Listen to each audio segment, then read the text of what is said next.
Tonight on Y News. Local government units implement forced evacuation in Lemery, Batangas amid Taal Volcano unrest.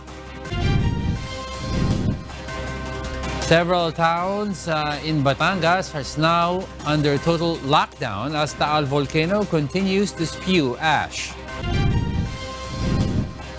Some Calauit residents returned to Taal Volcano Island despite danger to check on homes and livestock. The National Disaster Risk Reduction and Management Council appeals to residents and animal rescue groups not to enter restricted areas in the volcano island. And learn the signs when a volcano is about to have a major eruption.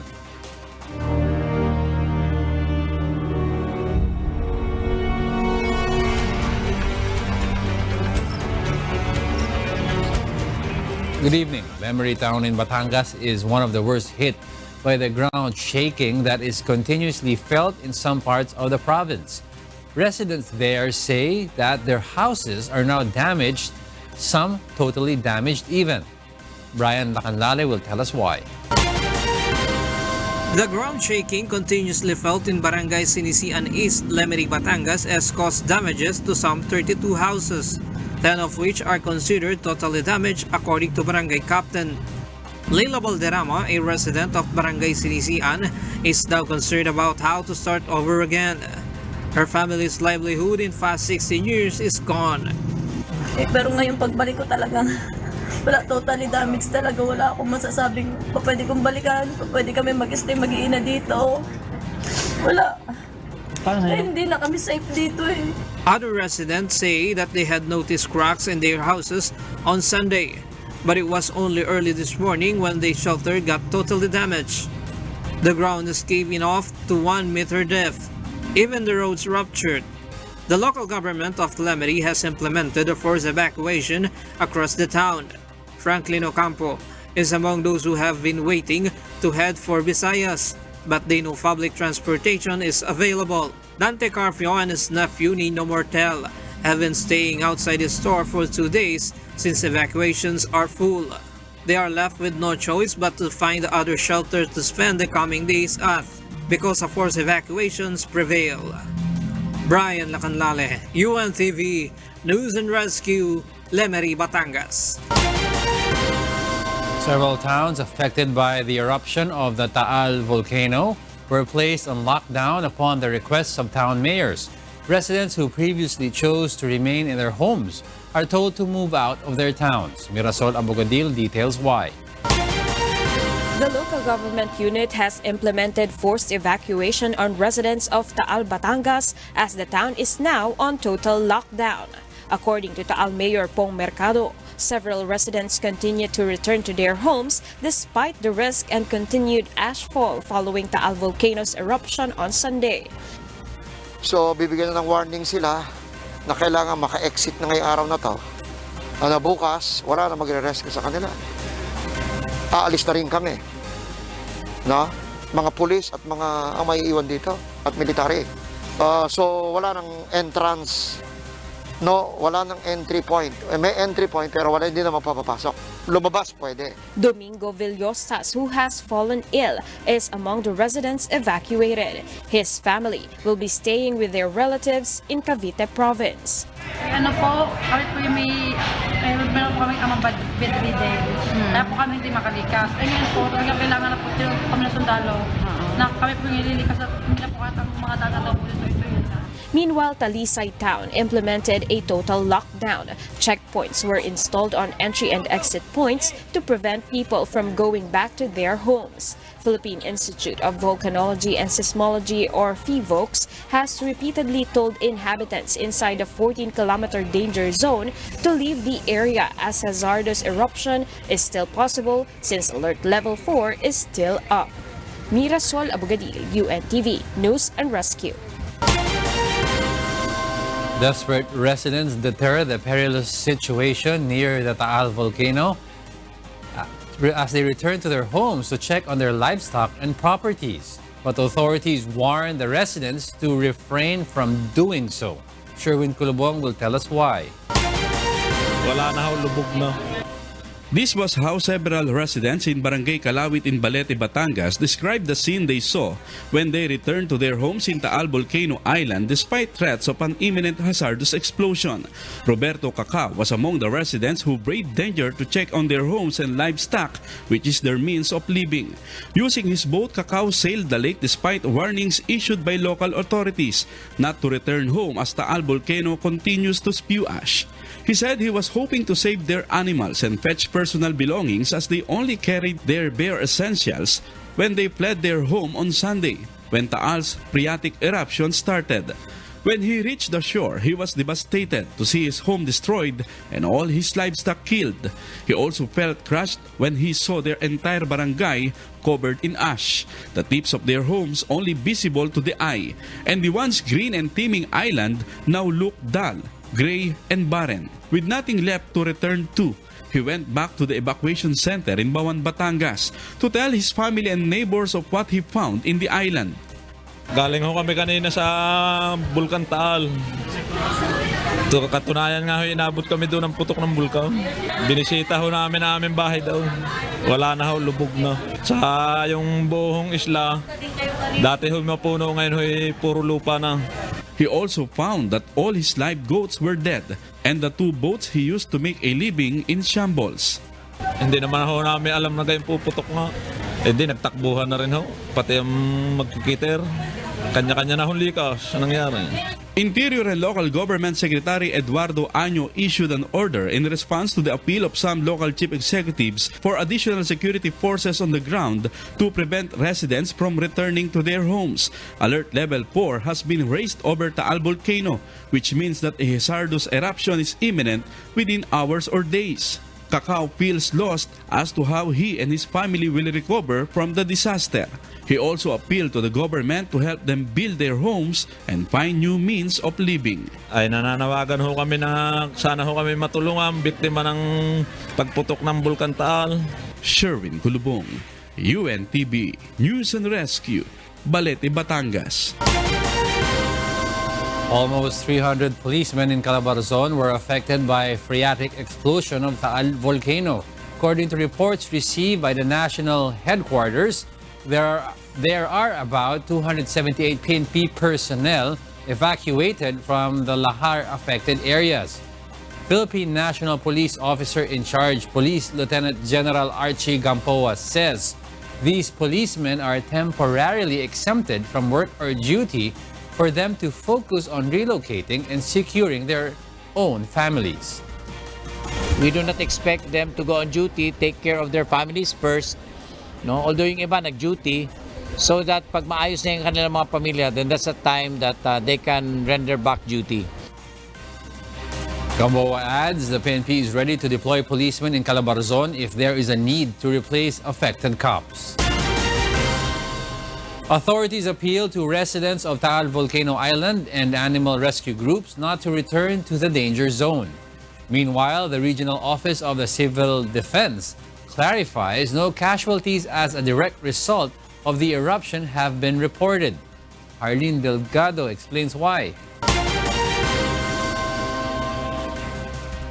The National Disaster Risk Reduction and Management Council, or NDRRMC, continues its appeal to the residents of the Taal Volcano Island to stop going back to the area. The Taal Volcano Island is declared a permanent danger zone. This was after reports that some residents and even animal rescue groups continue to travel back to the volcano island to rescue their animals. This morning, 3 rescuers of the People for the Ethical Treatment of Animals, or PETA, were rescued after getting stranded on the volcano island. Kanina umaga, tumawag kasi sila na medyo na-stranded nga daw sila. So they asked for help na kontakin yung Coast Guard. Na mabilis naman pong umaksyon ng Coast Guard. Nakuha naman po sila. According to NDRRMC spokesperson Mark Timbal, no one should enter the volcano island and even the 14-kilometer danger zone, as Alert Level 4 is still raised, which means a hazardous eruption is imminent. Kung ni-rescue man po nila mabuti at nagpapasalamat po tayo na gano'n na nabuhay po yung mga alaga nila. Pero ang kinakaba po namin ay yung kanilang pagbalik. Kasi they violated the off-limits arrangement natin at saka yung mandatory evacuation order for that particular area. Timbal adds all residents and animal rescuers who intend to go back to the volcano island should have close coordination with authorities. Maganda po yung intention nila, pero what we are worried about is what if something bad happens and they're within the 14-kilometer danger zone, hindi po natin magagaranti yung safety nitong mga tao na ito. Meanwhile, the Office of the Civil Defense of Region 4A clarifies that as of today, there are no reported casualties directly related to the eruption. The death of a 65-year-old woman who succumbed to heart attack during evacuation in Talisay, Batangas, and the death of a 27-year-old man due to hemorrhagic pancreatitis were not considered a direct result of the eruption as they died of natural causes. The two students who died in a vehicular accident on Tuesday in San Jose, Batangas, after delivering relief goods to the affected families of the eruption, also do not count as fatalities brought about by the eruption. We are still verifying every report that we receive. And again, this is not directly as a result of the volcanic eruption, the casualties that was reported or that was reflected in the situation report of the Batangas PDRRMO. In the latest tally of the NDRRMC, over 50,000 individuals or more than 12,000 families have been affected by the eruption. More than 43,000 of the affected individuals or 10,000 of the affected families have been taking temporary shelters in 217 evacuation centers. The agency assures there is sufficient supply of food and non-food items for the affected residents. However, they are advising those who would like to donate to coordinate first with the local government units before heading straight to the evacuation centers to organize the distribution of relief goods. For those who are interested to donate, you may contact Office of the Civil Defense Region 4A. Harleen Delgado, UNTV News and Rescue, Camp Aguinaldo.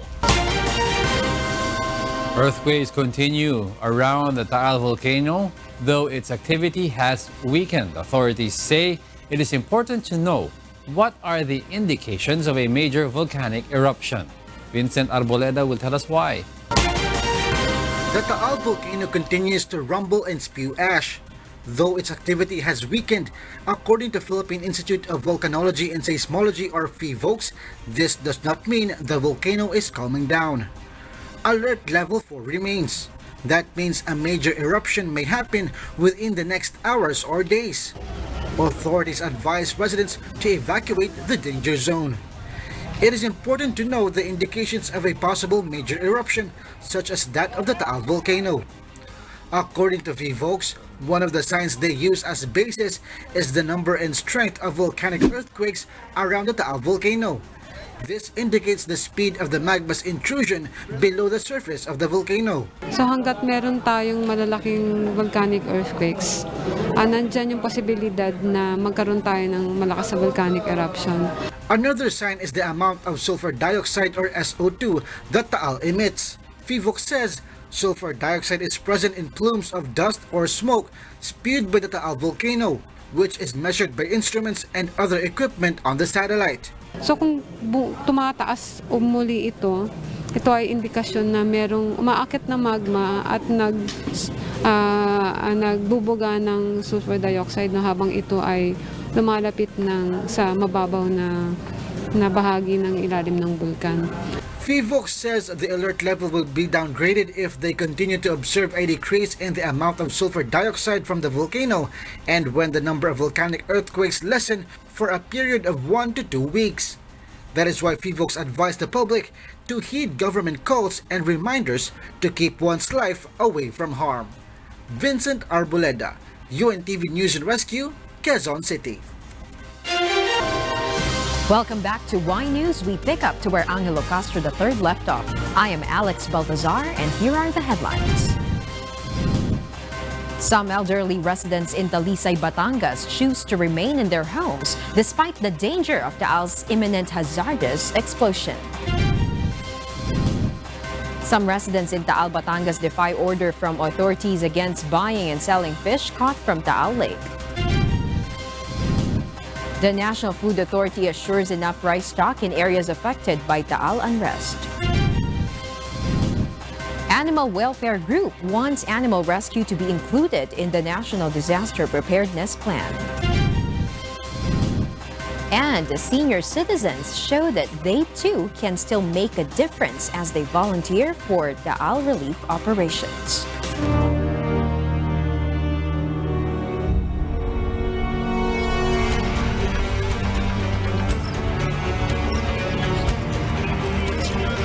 Good evening. Some elders in the town of Talisay in Batangas are hesitant to evacuate even when Talisay falls under the 14-kilometer danger zone. June Sorial would tell us why.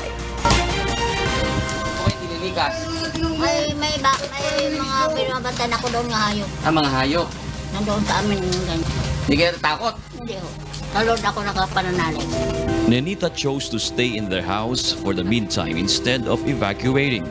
According to her, it would be easier to run and leave when the time comes than for them to experience high blood pressure due to her medical condition in the evacuation centers. While Lolo Rosauro, age 83, based on his experience, insists that the firestones won't reach their town. He adds only the ashes got into the roof of their house during the Taal volcanic eruption of 1965, which he personally witnessed. Nakikita niyo nagbabagay? Oo, talaga. Taas na, taas.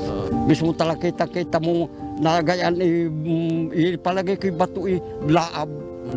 Pero hindi doon ako, misay dito sa dagat, misay dito sa paparian. Pero itong epekto ng Talisay, hindi pa na-epektuhan. Alfredo, age 68, shares this opinion. He said that he was still a teenager when the volcano last erupted. He is basing his decision of not evacuating according to what he witnessed before. September 26, amihan yon ay kaya doon ang pumihit ang hangin. Ngayon po? Umihan din, pero mahina ang putok nito kaysa sa 1965. Mas malakas yun dahil nablusin ang laba Ito wala Yun ang hinahanap ko lang dahil kaya ako hindi na ako umalis. However, experts explain that there are signs of an impending volcanic eruption according to the data they continuously collecting. Kung titingnan natin, kung itatahi natin yung mga observation, iba yung nangyayari doon sa ibabaw na nakikita natin yung patuloy na pagsabog. Iba rin yung nangyayari na indikasyon na nanggagaling sa ilalim. Tapos tingin namin patuloy yung pag-akyat ng magma at habang umaakyat ay nagproproduce ng earthquake kasi napapagalaw yung mga bitak o fissure. For these elders, they trust their past experiences to determine when to leave, while science rely on data to assess the dangers and threat of possible explosion. The risks are high and life-threatening, be it basing on experience and science. That is why the local and national government is implementing forced evacuations in places where a God-given life should not be gambled and left to chance. Jun Suriao, UNTV, News and Rescue, Talisay, Batangas. Some residents in Taal, Batangas still buy and sell fish despite the government's warning not to. Health authorities advise the public not to consume fish coming from Taal Lake. Rosalie Cos reports why.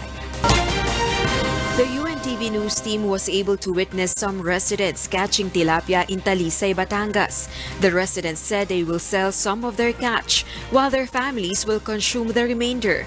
But this is despite the warning of government health authorities that the consumption of fish from Taal Lake may lead to food poisoning. Sa pun mag-eruption dyan, yun naman ang amin iihaw, pinagprito. Wala naman nakakasama. Alam mo, sabi langin ng tao kasi akala nila masamang kainin yan. Pero hindi naman, press na press ang isdang yan. According to the Department of Health, they are not assuring the safety of fish that comes from Taal Lake as of now. Thus, they're advised to refrain from buying or eating fish from Taal and other parts of Batangas because of high sulfur content. Authorities also banned fishing in Taal Lake due to the continuing activity of the volcano. We know that toxic substances have been thrown out of the volcano and na-dissolve yan sa tubig natin. No? At kung makikita natin kung enough siya para pumatay ng isda at pumatay ng hayop, then pag na-ingest natin ito, maaaring mailipat sa katawan ng tao, itong mga toxins na to. The DOH warns that consuming fish with high sulfur content can lead to food poisoning. Symptoms of food poisoning are stomach ache, vomiting, and diarrhea. If the symptoms are experienced, one remedy is to rehydrate and monitor the patient. The Bureau of Fisheries has advised that the supply of tilapia may be affected because of the Taal Volcano eruption. Rosa Licoz, UNTV, News and Rescue. The National Food Authority assures there is enough supply of rice stocks in warehouses in areas affected by the Taal Volcano eruption. Arlene Delgado reports why. Evacuation and relief operations, both from the government and non-governmental organizations, continue for thousands of residents affected by the Taal Volcano eruption. For its part, the National Food Authority, or NFA, assures there is sufficient supply of rice stocks in areas affected by the ashfall. NFA Administrator Judy Dansal says they have activated their operations centers on a 24/7 basis to fully serve the affected local government units should they need rice supply for the evacuees. The agency says there are 4 million bags of rice in NFA warehouses in the affected regions. The Department of Agriculture says an initial stock of over 168,000 bags of rice are now ready for distribution in the affected areas. Meron po tayong 4 million bags, sabi ni Administrator Judy Dansal ng National Food Authority, na ready po ipamigay, hindi naman, cost through the local government units or DSWD money. The NFA also assures that the rice stocks are safe for human consumption as they are stored in properly maintained warehouses far from areas affected by the ashfall. Arlene Delgado, UNTV News and Rescue, Quezon City. Several roads were damaged as the Taal Volcano eruption caused the movement of the ground. But the government says some of those roads are now passable to motorists. Leia Ilagan explains why. Some roads affected by the Taal Volcano eruption are now passable. This include Tagaytay Silang area to Carmona, Tanawan Talisay Laurel area, Michelin Mataas na Kahoy Cuenca, Santa Rita, Alitagtag San Nicolas, and Lemery Agoncillo Laurel Road. Department of Public Works and Highways Calabarzon Director Samson Hebra says more than 4,000 of their personnel from Calabarzon, Mimaropa, Central Luzon, and Bicol region cleared the roads to make them passable for motorists. Lahat ng mga natin doon ay bukas naman lahat yung ating mga kalsada. Kahapon at maraming mga nag-appear na mga bitak-bitak sa ating kalsada due to fissures dahil sa pag-rise ng magma. So maraming mga areas na may sira sa ating kalsada. Pero at present, ginagawa natin na passable. Hebra adds they repaired some cracked roads to make them safe for passing motorists and residents. Meantime, tinatagpa natin para magiging passable. Pag saka lang tayo maggawa ng permanent solution pag medyo stable na yung situation. But the DPWH official confirms that Talisay and Lemery roads are a challenge, yet they remain safe. The DPWH reminds the public to remain calm and to drive carefully to avoid accidents. Leia Ilagan, UNTV, News and Rescue, Quezon City. President Rodrigo Duterte says he is pleased with the response of national agencies and local government units to the needs of affected residents and communities following the Taal Volcano eruption. Rosalie Cos tells us why. President Rodrigo Duterte congratulates the local governments as well as the national government agencies for their response to the Taal Volcano eruption aftermath. He is also happy to hear there are no casualties reported after Sunday's phreatic eruption. The chief executive made the statement when he led a situation briefing in Batangas City last night. I am really very pleased, very happy that all agencies are here on hand and trying their best to do their best to help the community. The president also apologized for not being able to visit the affected areas immediately because of the heavy ashfall Sunday night. President Duterte assures local government officials can always go and talk to his cabinet members and other government agencies to ask for assistance regarding their affected constituents. President Duterte also visited more than 1,000 families who evacuated due to the Taal Volcano eruption and temporarily staying at Batangas Provincial Sports Complex in Batangas City. The Duterte administration also distributed 3,000 peso cash assistance as well as food packs to each family taking shelter at Batangas Provincial Sports Complex. In his speech, he told the residents not to return to their homes because of the possible hazardous explosive eruption of Taal Volcano. Wala po nang babalik doon hanggat hindi magkalma ang panahon. Nobody is allowed to go there, to go back until such time that you are safe. More than 30,000 residents in Batangas and Cavite have already evacuated due to Taal Volcano's unrest since Sunday. The volcano remains on alert level 4. Authorities say hazardous explosive eruptions may occur in the coming days. Rosa Licoz, UNTV News and Rescue. An animal welfare society wants to include the policy on animal rescue in the National Disaster Preparedness Plan. Such appeal comes after the eruption of the Taal Volcano. Joanano tells us why. Many animals died while several others sustained injuries due to ashes spewed by the Taal Volcano. Many residents also affected by Sunday's volcanic eruption were unable to rescue their livestock because their priority is their own safety. Under the Animal Welfare Act of 1998, the law prohibits the maltreatment, abuse, and abandonment of animals, especially if it leads to their deaths. Violators may be imprisoned for 1 to 2 years and will be penalized with fine of 30,000 to 100,000 pesos. But according to the Philippine Animal Welfare Society or PAWS, abandoning animals amid a volcanic eruption cannot be treated as animal cruelty. According to PAWS, the incident was so abrupt that residents were unable to rescue the animals. Because of this, PAWS will recommend to lawmakers to include the policy on animal rescue in the National Disaster Preparedness Plan in order to protect their welfare as well.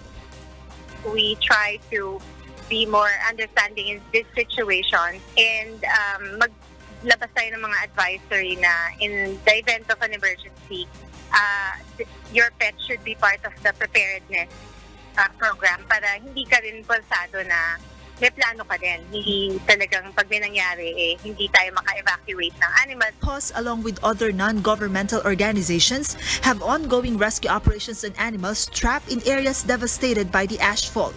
The group is also coordinating with the local government on the supposed designation of evacuation center for animals, especially that the Taal Volcano is still under alert level 4. Joanano, UNTV News and Rescue, Calauit, City.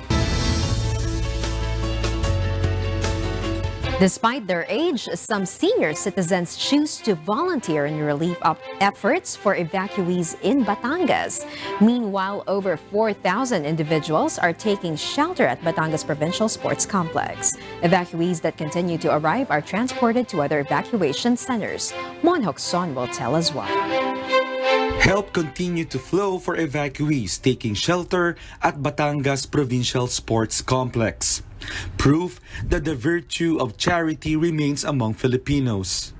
Donors as well as volunteers continue to pour in here. One of them is 62-year-old Eufresia Bukid, who went to the sports complex as a volunteer.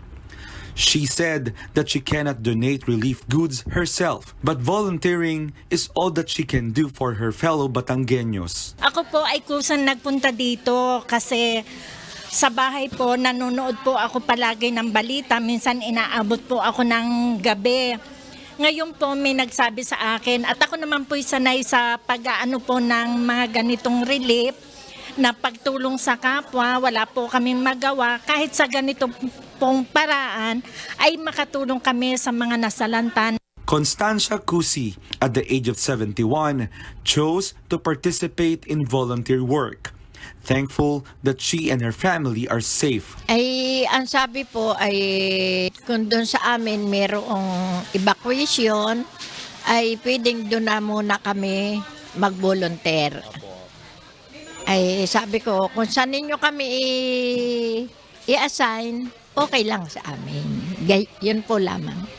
As of today, at least 1,000 volunteers of all ages have come to help in the relief efforts for the evacuees at this sports complex. Mga 3 days na po kami natulong dito sa pagtulong po sa mga nasalanta po nating mga kababayan. Dahil po makikita niyo naman po ang ating mga kababayan ay nakakaawa na po. Kaya kung sino man po ang mga taong busilak ang puso na kaya pang tumulong ay pwede abot pa po kayo.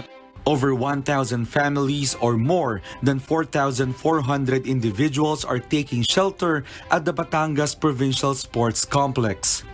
Though displaced, residents from Bayan Agoncillo, Taal Lemery, San Nicolas, and Santa Teresita continue to arrive. The new arrivals are transported by the Provincial Social Welfare Department to other evacuation centers because they cannot be accommodated at the Provincial Sports Complex anymore. Mon Hokson, UNTV, News and Rescue.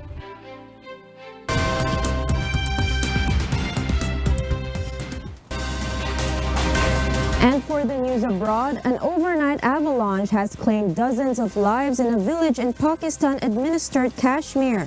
Severe rain and snow have hit the region since Sunday, leaving thousands stranded. Kathy Maraos details this report.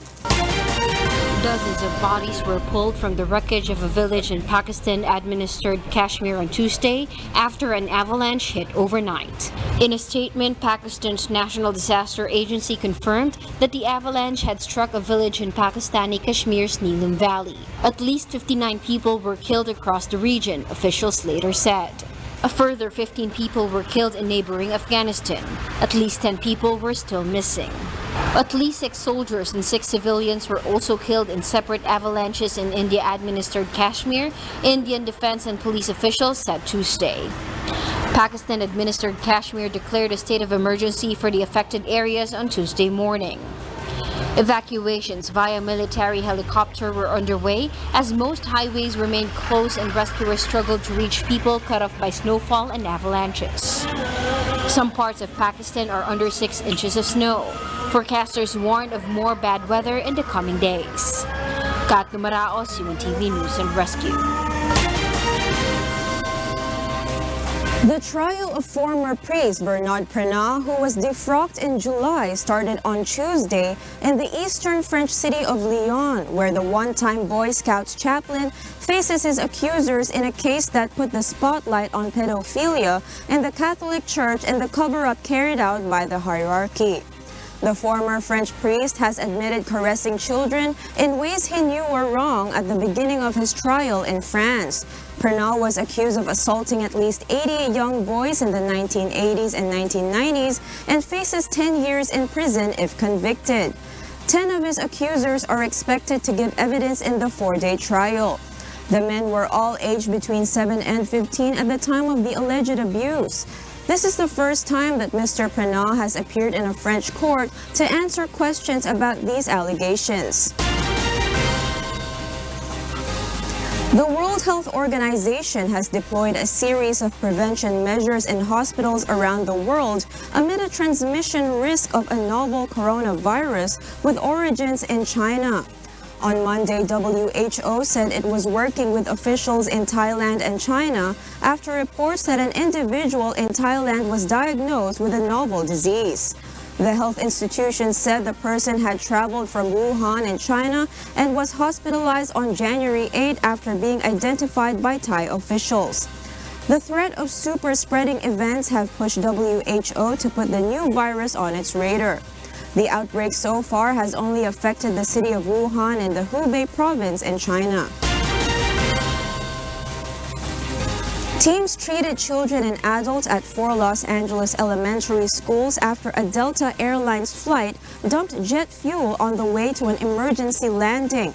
Meanwhile, the Iranian judiciary announces the arrests of people allegedly behind the downing of the Ukrainian passenger plane. Beverly Saison reports why. In Iran, Iranian authorities have arrested an undisclosed number of people over the accidental shootdown of a Ukrainian airliner. The move comes as Iranians continue to protest against the government over the tragedy. After initially denying responsibility for the deadly crash, Iran admitted its missiles took down the jet after several videos show the airliner being struck by an object and falling in flames. Earlier Tuesday, President Hassan Rouhani called for the judiciary to set up a special court to hold a full accounting of the disaster, which killed 176 people and triggered public outrage in Iran and other affected countries. In Cambodia, Cambodian opposition leader Kem Sokha denied all charges against him as controversial treason trial began in Phnom Penh amid criticism Wednesday. The 66-year-old Cambodia National Rescue Party co-founder is accused of conspiring with the United States to overthrow Prime Minister Hun Sen's government and faces up to 30 years in jail if found guilty. His case has been widely criticized as politically motivated, with concerns that his treatment since his midnight arrest in 2017 has violated rights norms. Sokha demanded the court to drop the case so that he can fully exercise his political freedom in participation in serving and defending the interests of the country and the people. And in the USA, a passenger plane has dumped fuel over several schools as it made an emergency landing at Los Angeles International Airport. At least 60 people, many of them children, were treated for skin irritation and breathing problems.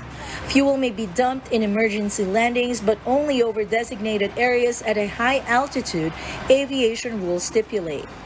The Delta Airlines flight returned to the airport due to an engine issue. All the children and adults treated following the dumping incident were connected with at least 6 local schools. All the injuries are said to be minor. Beverly Saison, UNTV News and Rescue. And those are the news from the other parts of the globe. Residents of the Taal Volcano Island continue to appeal for help to rescue stranded animals. Some of them have lost their source of income. Asher Kadapan Jr. reports why. Tourism is the main source of income of most residents of Pulo on the island of Taal Volcano in Talisay, Batangas. This time of the year is supposed to be the peak season for tourist arrivals. Ramil Mendoza was looking forward to earning extra from arriving tourists who want to stroll around the crater of the volcano. He has 3 horses that can be rented out by guests for 350 pesos each. But when the volcano erupted on Sunday afternoon, he left them behind as they hurriedly evacuated the place. Ramil is just one of the more than 3,000 residents of the island. As the volcanic activity continued to subside today, he attempted to go back to the island to rescue his precious horses, but the Philippine Coast Guard personnel barred him from doing so. Kung hindi ho maililikas ng 3 hanggang 1 linggo, baka ho mamatay. Kaya nga ho kami humihingi ng tulong para ho mailikas yung aming mga kabayo. Ay, kano kahalaga po sa inyo? Ay, naho sa pulo talaga ho, kaya kami doon ho kami kumukuha ng kinabubuhay sa aming mga kabayong yon. Aside from some locals, representatives from an animal welfare group also went to the island today to save trapped animals but were left behind by the boatmen. This prompted patrolling Philippine Coast Guard or PCG personnel to conduct rescue operations, which was caught on camera by the UNTV News and Rescue team in the area. Maraming namatay sa kanila, maraming nalapnos yung balat, maraming na-suffocate dun sa mga usok, pero ngayon may mga buhay pa naman na sana mailigtas pa. But the PCG cautions the public from returning to the island. Per Commodore Leo Vigildo G. Panapio, going back to the island is strictly prohibited as mandated by the National Disaster Risk Reduction Council, while Alert Level 4 is still in place. Kung magpupumilit sila, aming silang haharangan at eskortan o hihilahin namin ang bangka nila pabalik dito sa pantalan. The PCG vows to further intensify their monitoring efforts to ensure that no one could sneak into the island. They also plan to deploy additional personnel to man the area and ensure the safety of the residents. Asher Cadapan Jr., UNTV News and Rescue, Talisay, Batangas. The government warns of suspending the business permits and imposing millions of pesos as penalty for stores that sell overpriced face masks. The public may also report profiteers to concerned government agencies. Rosalie Cos explains why. 12 out of 17 medical supply stores in Bangbang, Manila inspected by the Department of Trade and Industry yesterday are facing complaints due to violation of the Price Act. The medical supply stores have been found to be profiteering or selling face masks and N95 masks at prices more than what is allowed by the government. According to Trade Undersecretary Ruth Castelo, if illegal act of price manipulation is proven, penalty amounting to thousands to millions of pesos shall be imposed. This is aside from the possibility of suspending the business permit of the violators. Profiteering is an illegal act of price manipulation under the Price Act. Ang penalty niyan is 5,000 pesos, ranging between 5,000 pesos to 2 million pesos. When found to really have committed profiteering, we can impose the highest penalty ng 2 million pesos. The Department of Health has implemented a price freeze on essential medicines and medical supplies in areas affected by the Taal Volcano eruption. The DOH and the DTI have published such notice on their official Facebook pages. According to the Health Department, the allowed selling price for N95 mask based on the brand and quality is from 45 to 105 pesos only, while disposable face mask should only cost 1.10 to 8 pesos only. Profiteers can be reported to the DTI through their hotline 1384. While stores that sell low-quality N95 mask can be protested before the Food and Drug Administration or FDA. The DOH says registered N95 products have an N95 mark, feel rigid and quite thick, and are molded for the contour of the face to cover the nose and mouth. Rosalie Cos, UNTV News and Rescue. The Philippine government imposed a total ban on the deployment of Filipino workers to Kuwait in the wake of the death of overseas Filipino worker or OFW Jenilyn Villavende. The move came after the Philippine Overseas Deployment or Employment Administration or POEA approved a resolution imposing a total ban on the deployment of workers to Kuwait. It said the total ban was made on recommendation of Labor Secretary Sylvester Bello III. Meanwhile, after some delay, the first batch of OFWs repatriated from Iraq due to Iran-US tensions finally arrived in the country this afternoon. According to the Department of Foreign Affairs, 11 adults and 2 children have been successfully repatriated from Baghdad and Erbil in Iraq. The group was received at Ninoy Aquino International Airport by officials from the DFA's Office of the Undersecretary for Migrant Workers Affairs. 2 suspected members of the Abu Sayyaf group were arrested in Barangay Menzi, Isabela City, Basilan yesterday. They were identified as Kadir Ajanal and Muzrim Ilaman, who are believed to be under the supervision of ASG sub-leaders Radzmir Janatul and Pasil Bayali. Explosive substances were recovered from the suspected terrorists. They are currently in police custody and undergoing tactical interrogation. 4 teams will battle on the UNTV Cup Season 8 hardcourt tomorrow in the quarter-final round. The AFP and DNR teams await the winners on Thursday's doubleheader for the semi-final round. Bernardadis reports why. 3-time and defending champion AFP Cavaliers ended the second round elimination, earning the top spot after defeating rookie team DNR Warriors last Sunday with a score of 90-83. AFP with 8 wins and 1 loss, and DNR, who has a 7-2 win-loss record, are now enjoying automatic semifinals tickets. The 4 teams to fight in a single round robin format in the quarterfinals are NHA Builders, Judiciary Magis, Agriculture Food Masters, and PITC Global Traders. Carryover rule will be applied to the team standings.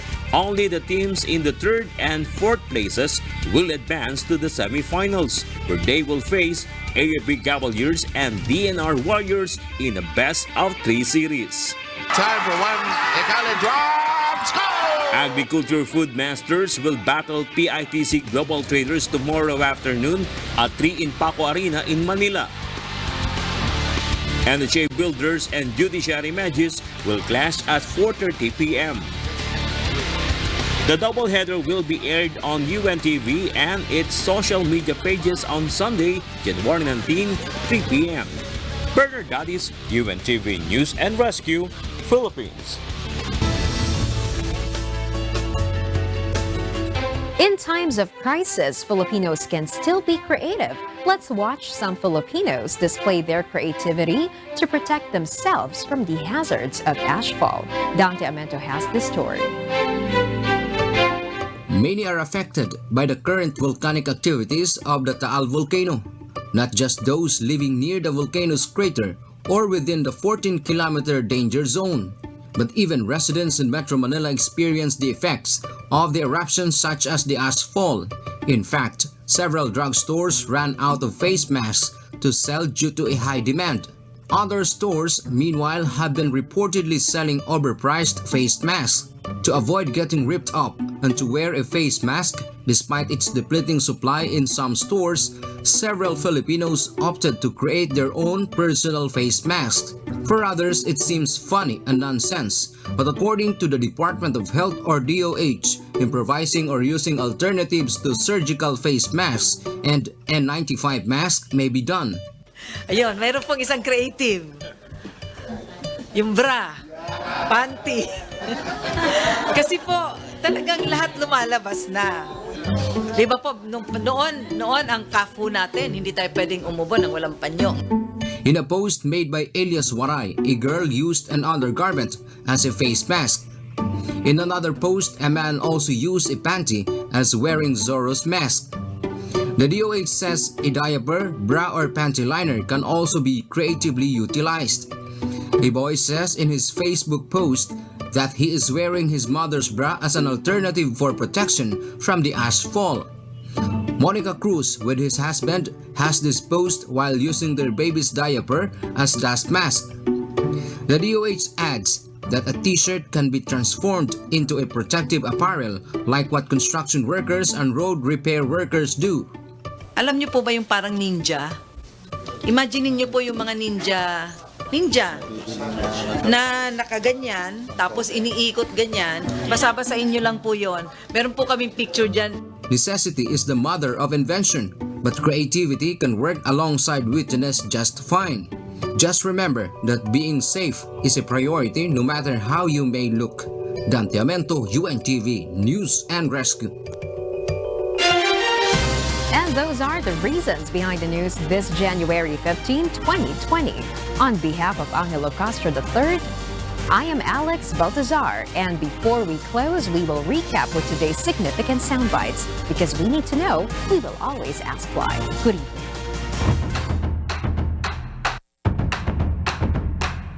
So, bibigyan na ng warning sila na kailangan maka-exit na ngayong araw na to.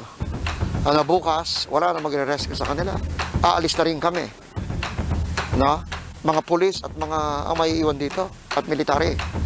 So, wala nang entrance. No, wala nang entry point. May entry point pero wala, hindi na mapapapasok. Lumabas, pwede. Maganda po yung intention nila, pero what we are worried about is what if something bad happens and they're within the 14-kilometer danger zone. Hindi po natin magagaranti yung safety nitong mga tao na ito. We know that toxic substances have been thrown out of the volcano and na-dissolve yan sa tubig natin. No? At kung makikita natin, kung enough siya para pumatay ng isda at pumatay ng hayop, then pag na-ingest natin ito, maaaring mailipat sa katawan ng tao, itong mga toxins na to. Profiteering is an illegal act of price manipulation under the Price Act. Ang penalty niyan is 5,000 pesos, ranging between 5,000 pesos to 2 million pesos. When found to really have committed profiteering, we can impose the highest penalty ng 2 million pesos. Kung titingnan natin, kung itatahi natin yung mga observation, Iba yung nangyayari doon sa ibabaw na nakikita natin yung patuloy na pagsabog. Iba rin yung nangyayari na indikasyon na nanggagaling sa ilalim. Tapos tingin namin patuloy yung pag-akyat ng magma at habang umaakyat ay nagproproduce ng earthquake kasi napapagalaw yung mga bitak o fissure